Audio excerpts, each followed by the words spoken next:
Vítajte v Karma klube. Prešli 2 týždne, sme na dni 15, tak by som rada zrekapitulovala, čím sme si všetkým prešli.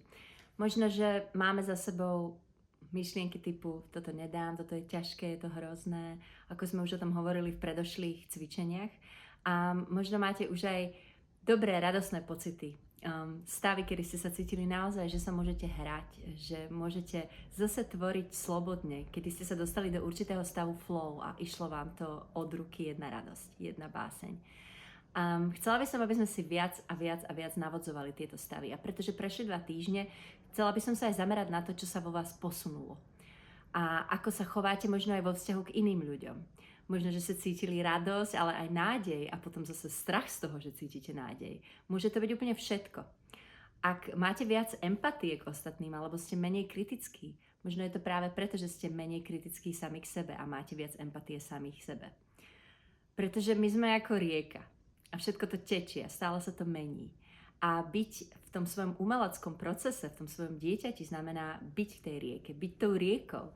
Jednoducho cítiť všetky tie nálady, všetky tie zlosti a radosti, ako sa to mení každý deň. A povedať si, je to správne, môže to takto byť. Je to super, som to ja. A je to vlastne to vaše jedinečné ja, ktoré sa vyplaví na povrch, ako tá rieka. A stále sa mení. A môžete každý deň sami seba prekvapiť tým, čo príde. Tak znova vás vyzývam k tomu, aby ste to celé objali ako to ja. Povedali si, je to správne, je to super. Úplne čokoľvek sa vám vyplaví, ako si píšete denník, je úplne skvelé. A je to vítané. Všetko je vítané.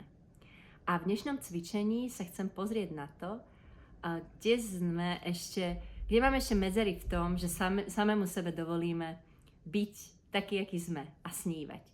Možno máte nejaké úplne super tajné želania. Treba chcete byť asistentka kúzelníka v cirkuse alebo čokoľvek to je. Nemusíte to prezradiť nahlas, ani to zdieľať v komentoch, pretože to je super tajné a môže to byť veľmi zraniteľné. Ale chcela by som, aby ste sa sami na to svojej všetkej tajnosti pozreli. A v ďalšom cvičení si predstavili, že máte všetky prachy na svete, že ste milionári, a chcete si dovoliť 5 vecí alebo 5 činností. Jednoducho môžete všetko. Takže pozývam vás, aby ste si napísali, čím chcete byť a čo chcete robiť. A rozpíšte sa. Tých 10 minút alebo viac, ktoré si dáte, rozpíšte sa a iba sa bavte. Vaša jediná povinnosť je bavte sa u toho, buďte hraví, buďte čím chcete byť. Vôbec nikto vás nevidí, je to úplne všetko tajné. Takže pohrajte sa s tým a keď budete snívať, tak možno toto vám bude pripadať trošku ako taký detský projekt. Ale je skvelé, keď si skúsite urobiť trebárs koláž. Alebo si nakreslíte to, kam chcete ísť. Ja napríklad snívam stále, že pôjdem do Južnej Ameriky, že si znova dám ayahuasku, alebo spravím si super trip s batohom na chrbte. Urobte to isté.